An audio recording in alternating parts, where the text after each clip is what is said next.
Hi guys, ngayon nga ay nandito ako sa Carrefour.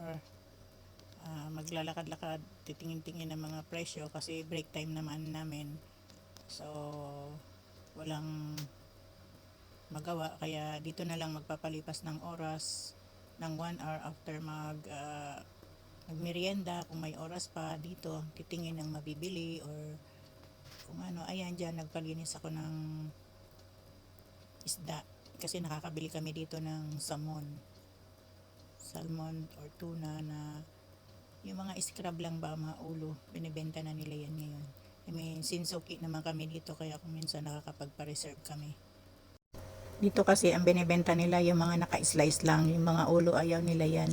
So, binibenta nila yan ng separate sa mga may gusto. At masarap kaya yan na sinasabawan or inaadobo kaya minsan nga nagkakaubusan kasi marami na rin bumibili niya ng mga Pinay or ibang lahi. Marami rin ditong fresh na shrimp, mga isda, ayan mga fresh yan lahat. At pag may offer, hindi sila naglilinis. Pero pag walang sale, pwede ka magpalinis ng isda. Free yun sa kanila. Meron din sila dyan guys na mga lutong ulam na minsan prito tsaka inihaw na isda. Minsan may kasama ng rice. Gusto mo naman isda lang. Ayan, meron sila niyan dyan. Or pwede ka rin sa kanilang magpaihaw ng isda, magpa-fry ng isda. Ayan, depende per kilo ang charge nila. Ayan guys, iba't ibang klase ng olives, mga pickles, nandyan na lahat. Marami kayong makikita dito kasi nga grocery ito. Tapos ang kagandahan pa dito, every week nag-change sila ng price nila, every week may sale. So kung last week medyo mahal yun, the next week medyo mura, aabangan mo na lang.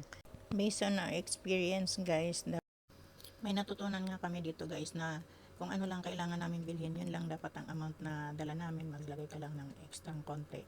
Kasi minsan pag marami kang dalang pera, hindi naman totally marami, kumbaga may extra kang perang dala na lagpas doon sa bibilhin mo. Minsan kahit hindi ka mapapabili, matitim ka rin na bumili lalo na pag marami kang nakikita, pag may sale, maraming nagkakalkal, makikiosyoso ka rin kung anong sale, mga ganun ba.